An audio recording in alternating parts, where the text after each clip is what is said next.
Vamos a continuar hoy día con los estudios sobre esta primera parte del capítulo 1 de Matillahu, de Mateo. Vamos a ir repasando un poco la primera parte que, digamos, hace referencia a esta primera parte de la genealogía a los padres de Israel, los patriarcas. Después, la segunda parte, que es desde el verso 6, habla de los reyes de Judá. En principio de la Judá, de la nación unificada, hasta Salomón, pero desde Roboán en adelante sabemos que habla solamente de los reyes de Judá, ¿sí? Y hoy día vamos a encarar el verso 11. Josías engendró a Jeconías y a sus hermanos en el tiempo de la deportación babilónica. Y acá ya terminamos con la etapa de los reyes, y eso es lo que vamos a ver hoy día. Es breve en este sentido el estudio, ya que vamos a ver solamente la parte de... si uno lo mira desde Mateo, es breve. ¿Qué pasa? Ya vimos a Josías, entonces hoy día teóricamente tenemos que ver a Jeconías, y ya termina así la genealogía de los reyes. Sin embargo, vamos a ver que este verso encierra mucho más que Josías y Jeconías. Hay otros reyes ahí. ¿Se acuerdan que vimos también en el verso, bien, creo que era en el 8, donde vimos también que hay un periodo de 70 años de reyes que no se mencionan acá, pero por alguna razón fueron salteados, y acá llegamos en el verso 11 a otro grupo de reyes que han sido salteados, pero ya es en la última época. Estuvimos viendo en el estudio pasado que al rey Josías el Eterno le dio mensaje, diciéndole que por causa de su fidelidad no iba a ser durante su reinado que se viera la caída de Judá, sino sobre el reinado siguiente.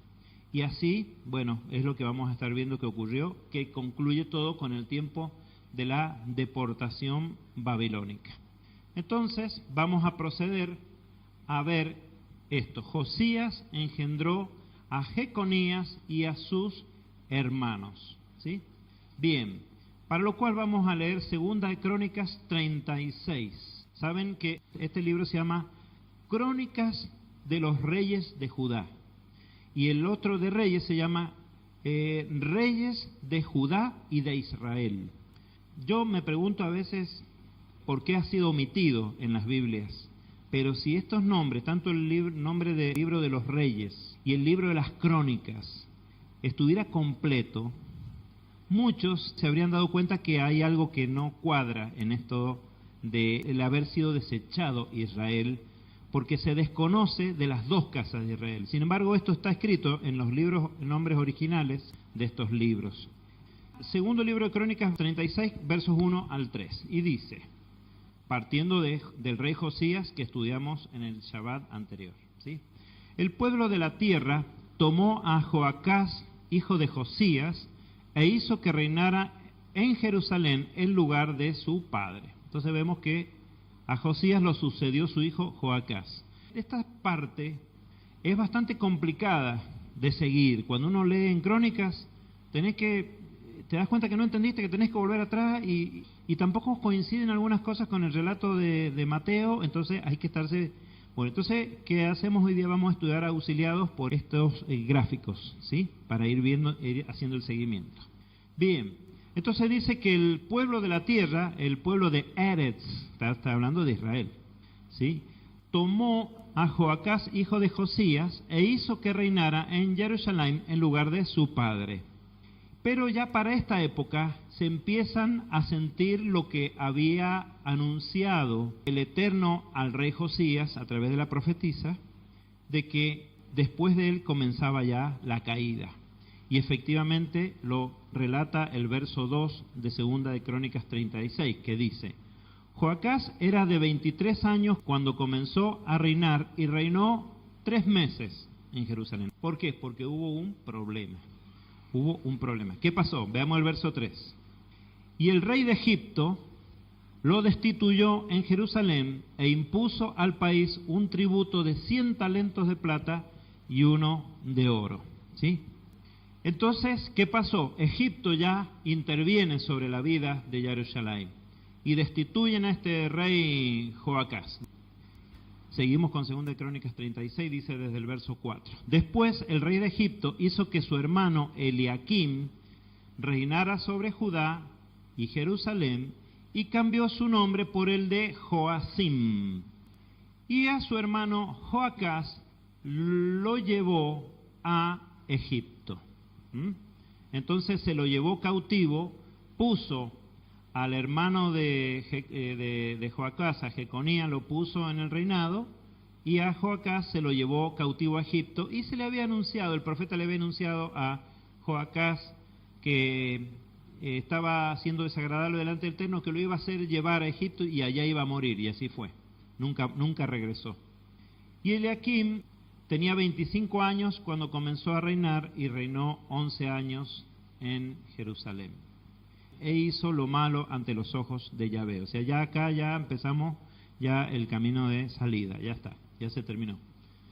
Contra este Eliakim subió Nabucodonosor, rey de Babilonia, lo ató con grillos de bronce y lo llevó a Babilonia. Es decir, se estaban disputando esta zona, que es una zona de tráfico comercial muy importante, la zona de Jerusalén, ¿no es cierto?, de oriente a occidente, y los grandes imperios de la zona se lo disputan. Primero había conseguido sobre ellos un dominio Egipto, ahora vienen los babilónicos y los empujan a los egipcios, y entonces este rey Nabucodonosor toma a Joacim y se lo lleva cautivo a Babilonia, ¿sí? Vemos nosotros que hay una especie de conquista simulada. O sea, los conquistamos, les permitimos que ustedes sigan gobernando, pero está el tributo que les cobra, ¿no es cierto? ¿Qué pasó? ¿Quedamos sin rey acaso? Porque si leemos el relato de Mateo, dice que Josías engendró a Jeconías y sus hermanos en el tiempo de la deportación babilónica. Y ahí en Mateo termina el relato de los reyes. Sin embargo, hay todavía algunos reyes. Y eso es lo que vamos a estar viendo ahora. 2 Crónicas 36, versos 8 al 9. El resto, dice el verso 8, el resto de los hechos de Joacim y las abominaciones que cometió y lo que fue hallado contra él, aquí están escritos en el libro, fíjense cómo se llama el libro de Reyes, en el rollo de los reyes de Israel y de Judá. Ese es el nombre del rollo completo, ¿sí? Bien. Y Joaquín, quien en el relato de Mateo se lo menciona como Jeconías, Joaquín, su hijo, reinó en su lugar. Por supuesto, ¿quién lo puso a gobernar? El mismo Nabucodonosor. Pero este Joaquín era de 8 años, era un niño, y reinó 3 meses y 10 días, ¿sí? O sea, fue muy breve su reinado. Joaquín, ve Joacim allá, Joaquim acá, pero en la pronunciación hebrea son muy parecidos, quizás por eso los han diferenciado en la traducción, no lo sé. Joaquín era de 8 años cuando comenzó a reinar, y reinó 3 meses y 10 días en Jerusalén, e hizo lo malo a los ojos de Yahvé. Evidentemente los que gobernaban por él son los que hicieron lo malo. Bien, vamos a continuar con qué pasó. Dice 2 Crónicas, capítulo 36, versos 10 a 13. Y a la vuelta del año, el rey Nabucodonosor envió y lo hizo llevar a Babilonia juntamente con los utensilios más preciosos de la casa de Yahvé. O sea que ya empezó el saqueo, ¿sí? Pero todavía los mantenía hasta ahí. E hizo que su hermano Sedequías reinara sobre Judá y Jerusalén. También se rebeló contra el rey Nabucodonosor, Sedequías, dice, que le había hecho jurar por Elohim, y endureció su cerviz y obstinó su corazón para no volverse a Yahvé, el Elohim de Israel. Y estamos hablando de este rey Sedequías. Pero como que Nabucodonosor mantuvo que fueran los sucesores dentro de los reyes de Judá quienes se mantuvieran en el gobierno hasta que el reino cesara. Ahora, ¿cuál es la finalidad de esto?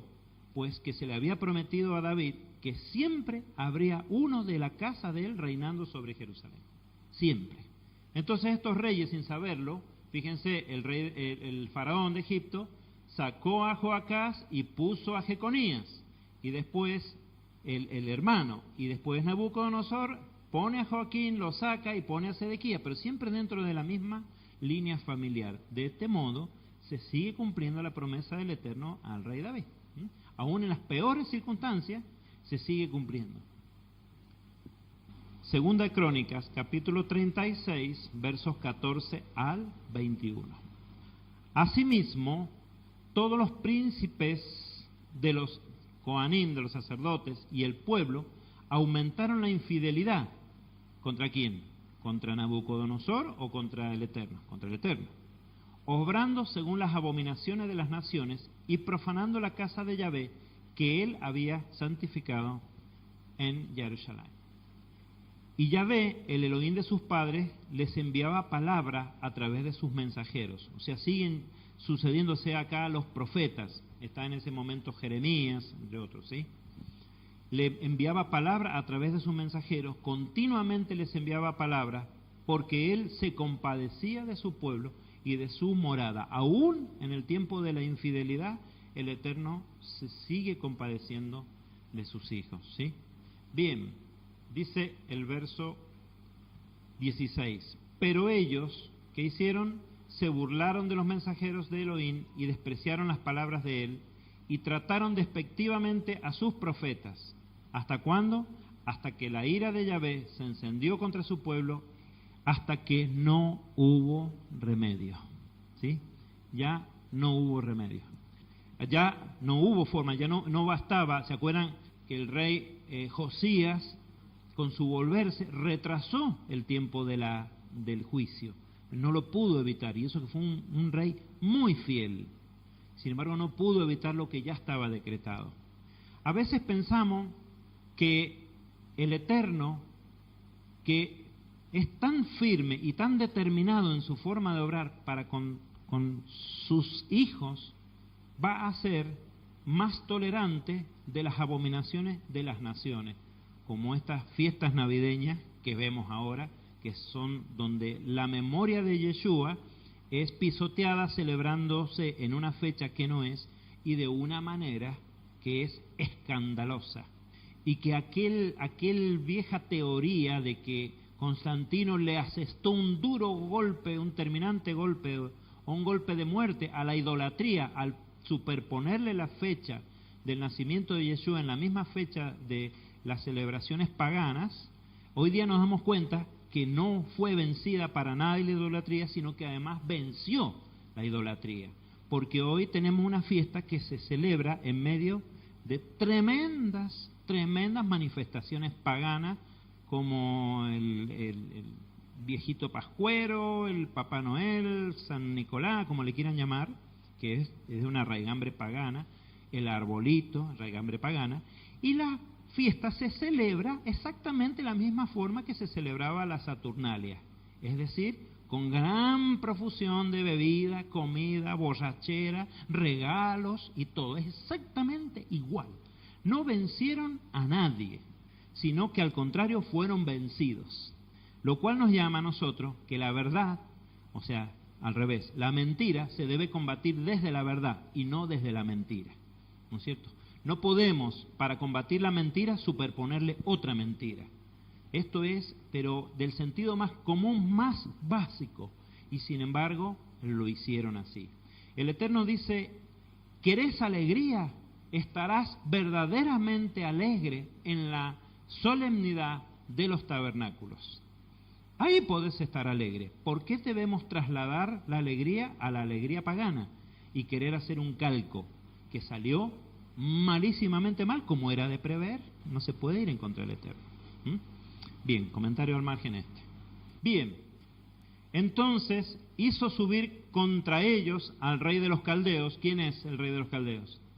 Nabucodonosor, Babilonia, claro, Caldea, que mató a espada a sus jóvenes en la propia casa de su santuario y no se compadeció ni del muchacho, ni de la doncella, ni del anciano de cabeza cana, a todos los entregó en su mano. Y entonces tenemos una fecha muy particular. Esta palabra Tisha significa en hebreo 9. Tisha B'Av, y el mes de Av es el quinto mes, ¿sí? en ese quinto mes fue destruido el templo de Jerusalén. Una fecha que se recuerda cada año porque es asombroso cómo se suceden hechos en esta fecha, en el 9 de Av. La Amia fue destruida un día después del 9 de Av. ¿Saben por qué?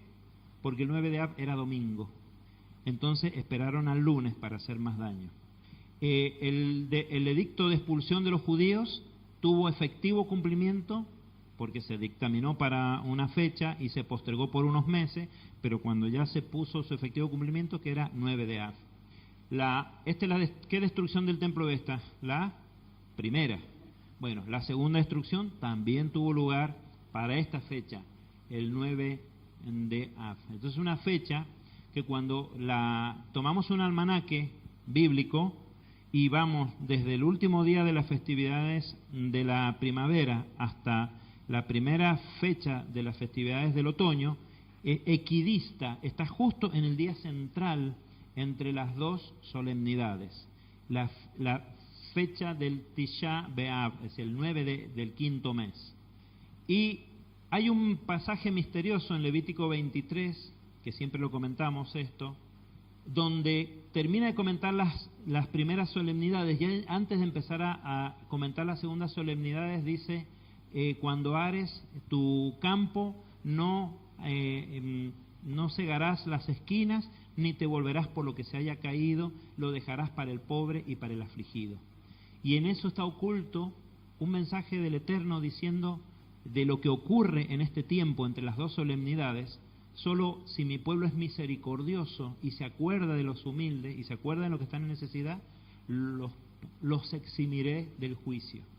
Entonces, a mi humilde entender, está señalando esto el Eterno, ¿no es cierto? Que en este tiempo intermedio es un tiempo de juicios y que se requiere del pueblo para ser librado que haya misericordia en su pueblo, a lo cual nos abarca a todos. Este periodo interfiestas, que ahora no estamos en el periodo interfiestas porque estamos esperando de nuevo el ciclo que comience, pero ese debe ser un periodo especialmente de observar el amor, porque los juicios vienen durante ese periodo y sabemos que, aunque los peores juicios están anunciados para los primeros días de las solemnidades del otoño. Pero nos detuvimos un segundo en comentar este Tisha B'Av. Bien, y dice... Segunda de Crónicas, capítulo 36, versos 14 a 21. Y a los que habían escapado de la espada, llevó cautivos a Babilonia, y fueron esclavos de él y de sus hijos, hasta que se impuso el reino de Persia. ¿Se acuerdan que Babilonia, no es cierto?, cayó a manos de Persia, de los medo-persas. Ese eran dos reinos que se habían unido para vencer a Babilonia. Por eso, con esos reyes, decía, el edicto del rey no puede ser abrogado. ¿Por qué? Porque había dado acuerdo el otro rey. Entonces, un solo rey no era el dueño de hacer todo lo que quisiera, porque eran, ¿no es cierto?, se iban turnando. Bien, fíjense qué llamativo lo que dice acá Segunda de Crónicas. Dice, para que se cumpliera la palabra de Yahvé por boca de Jeremías, para que la tierra disfrutara de todos sus días de reposo. Reposó todos los días de su desolación, hasta cumplirse 70 años. ¿Qué significa esto? ¿A qué días de reposo se refiere? Se refiere a ese séptimo año que la tierra debía reposar. No se había estado observando. Vimos lo que pasaba con los reyes, que un rey a veces apenas lograba levantar la espiritualidad de la nación y no duraba muchos años. Entonces, esto era, el siguiente rey caía de nuevo y así. Entonces, se obviaron, dicen, 490 años de Shabbat. ¿Por qué? Porque cada 7 años debía reposar, ¿no es cierto?, la tierra un año. 7 por 7, 49. Y entonces, por cada séptimo año que la tierra no reposó, dice Segunda de Crónicas, tuvo que cumplirse el castigo de los 70 años. También hemos visto en el capítulo 26 de Levítico, ¿se acuerdan?, hablando de la inamovibilidad de los pactos del Eterno, que son firmes y no se pueden mover, y él dice que va a ir subiendo el castigo 7 veces más, 7 veces más. Entonces, no lo vamos a estudiar hoy día, pero Daniel, en su estadía en Babilonia, repasó esto que tenían que cumplirse 70 años y se dio cuenta que faltaba poco para que pudieran regresar. Pero yendo a Levítico 26, Vaikra 26, él se dio cuenta que para que de verdad terminara el periodo de castigo, el pueblo debía arrepentirse. Y ellos no se habían arrepentido. Entonces seguía el castigo por 490 años más. Pregunto, ¿con qué evento termina el tiempo de los 490 años de Daniel?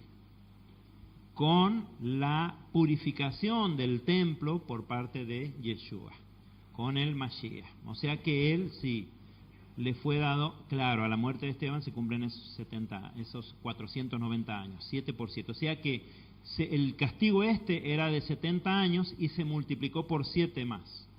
Así que el castigo continuó con los romanos. Bueno, dice Levítico 26 que si después de todas las extensiones de los castigos no se arrepintieren, dice, los dispersaré por todas las naciones. Una vez que terminaron esos 70 años, algunos volvieron a Israel. Volvió un 5%. Y será de ahí, digamos, lo que se volvió a crear de la Ese ciudad. un remanente volvió y se volvió a levantar la nación. Pero gran parte de Judá quedó viviendo en Babilonia. Y de ahí vinieron estos 3 sabios. Estos sabios, no vamos a decir 3. De ahí vinieron estos sabios a Israel, a Jerusalén, en el tiempo del nacimiento de Yeshua, porque es muy probable que a través de la herencia de Daniel tuvieran ellos referencia del tiempo del nacimiento del Mesías. ¿Sí? Bien, la referencia de Daniel señala 490 años a terminar 3 años y medio después de la muerte de Yeshua. Así que, de alguna forma, por referencias estelares, por lo que dicen, ellos sabían cuándo iba a ser el nacimiento del Mesías. Sabían cuándo iba a morir, pero no está dicho en Daniel exactamente cuándo iba a nacer. Pero de alguna forma tenían esa referencia. Entonces, y sabemos que por una cuestión astronómica, que tenían alguna referencia. Bueno, explicábamos el otro día acá, en la reunión que tuvimos el jueves, que hay una tradición pagana que señala diciembre, en que esa semana, esos días que van del 24 de diciembre al 6 de enero, se da una alineación. ¿Se acuerdan esas 3 estrellitas que le llaman los Reyes Magos? Los Reyes Magos, están más juntitos. ¿Y qué son el cinturón de Orión? Ahí sí lo ubican. Son astrónomos ustedes. Bueno, le digo los Reyes Magos, no entienden. Le digo el cinturón de Orión. Oh, sí, está muy bien. Bueno, se alinean esos 3 estrellitas con Sirio y señalan a la puesta de sol durante el 24 de diciembre y los días siguientes. Entonces lo señalan en las tradiciones paganas como que son unos reyes que vienen a ver el nacimiento del rey, que es rey, al levante, del sol. ¿Por qué? Porque en ese tiempo ya el sol deja de irse hacia el sur para los que están en el hemisferio norte y ya empieza cada día a salir de nuevo de vuelta, se empiezan a alargar los días. Entonces como que vienen a ver. Entonces de ahí viene esa tradición, por eso 3 reyes, pero como decíamos, no nos olvidemos que eso está señalando a quién, a Nimrod. ¿Por qué? Porque ese cinturón de Orión es el cinturón del cazador. Sabemos lo que significa en la escritura el cazador. Entonces, ¿ven? Hay una cuestión estelar que señala al 24 de diciembre, sí. Pero hay otra cuestión estelar que señala al tiempo del nacimiento del Mashiach. Bueno, el asunto es que estos sabios que venían de herederos de Daniel, que venían de Babilonia, sabían cuándo iban a ser aproximadamente, con mucha precisión, el rey de Israel. Bien, entonces dice que reposó la tierra de su desolación hasta cumplirse 70 años. Y vamos a resumir ahora los reyes de Judá. ¿Sí? Vamos a dar un resumen breve de los reyes de Judá, como lo hemos estado estudiando a través de Mateo. ¿Sí?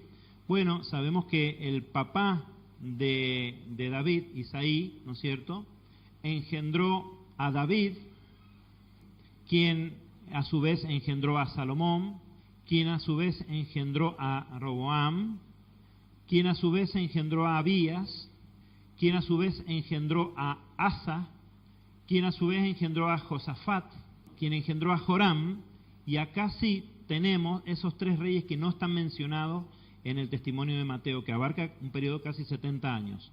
El rey Ocosías, que a su vez engendró a Joás, que a su vez engendró a Amasías. Y el relato de Mateo, de Matías, sigue después de Joram con Usías. ¿Sí? Bien, Usías a su vez engendró a Jotam, Jotam engendró a Acaz, Acaz engendró al gran rey Ezequías, quien a su vez engendró a Manasés, quien a su vez engendró a Amón, quien a su vez engendró a Josías, y acá entramos en otro área, otro paréntesis para Mateo, para el capítulo 1 de Mateo. ¿Por qué? Porque Josías engendró a Joacás, que no está mencionado en la genealogía de Matillahu, reinó después su hermano Eliakim o Joacim, ¿sí? Y engendró a Joaquín, Jeconías, que sí está mencionado en la genealogía de Mateo, y quien fue sustituido por Sedequías, después del cual vino la deportación de todo Judá a Babilonia, ¿sí? Y ese es el rey. Esos reyes que hemos puesto en los cuadros más chiquitos son los que no son mencionados en la genealogía de Matillahu, de la parte de los reyes, ¿sí? Son 6 reyes. Es más, me falta en realidad mencionar acá en la zona de Ocosías que reinó durante 7 años Atalía, ¿sí? Eso no la puse. Pero Atalía reinó varios años también. Atalía, hija de Jezabel, esposa de uno de los reyes del reino de Israel. Bien, del reino del norte. Bueno, y vamos a terminar. Cuando termina el capítulo 36, si ustedes se fijan en sus Biblias del segundo libro de Crónica, sigue el relato ya con el retorno, ya volvieron. ¿Por qué? Porque entramos al libro de Esdras, ¿sí? Entonces, en Esdras ya se habla al final de los 70 años, cómo ese remanente del 5% empezó el retorno. Sin embargo, entonces uno se pregunta, pero entonces no hay ningún relato del tiempo intermedio. ¿Quién? Daniel. Eso, bien. Entonces vamos a terminar el estudio con una pequeña referencia a Daniel. Daniel capítulo 1, y acá quizás encontremos el detalle de por qué no está mencionado en la genealogía de Mateo, no están relatados los demás reyes. Fíjense, Daniel capítulo 1, versos 1 a 4. En el año tercero del reinado de Joacim, rey de Judá, llegó a Jerusalén Nabucodonosor, rey de Babilonia, y la sitió. Y Adonai entregó en su mano a Joacim, rey de Judá, y los llevó a la tierra de Sinar. ¿Sinar dónde es? En Babilonia, ¿sí? Al templo de su Dios, y colocó los utensilios en el tesoro del templo de su Dios. El rey ordenó a Aspenaz, jefe de los eunucos, seleccionar a algunos israelitas del linaje real y de la nobleza, jóvenes perfectamente sanos, de buen parecer, bien formados en sabiduría, cultos, inteligentes y aptos para servir en el palacio real, y ordenó que se le enseñara lengua y literatura de los caldeos. Y entre esos jóvenes estaba Daniel, de lo que podemos inferir que Daniel fue llevado al cautiverio en el tiempo de Joacim, antes de los otros reyes que faltaban, ¿sí? Y entonces ahí tenemos todo el relato de Daniel, habla de ese tiempo desde la deportación hasta el retorno a Jerusalén. Bien, con esto ya damos por terminada esta parte de la genealogía de Yeshua en lo referente a los reyes. Así que bueno, damos por terminado el estudio. ¿Alguna pregunta? Tenemos que terminar la genealogía, todavía no termina. ¿Por qué? Porque todavía nos queda todo lo que pasó después de la deportación y hasta la época de Yeshua. Pero creo que ya va a ser más breve esa parte, espero. Bueno, los invito a que nos pongamos de pie y podamos estar orando.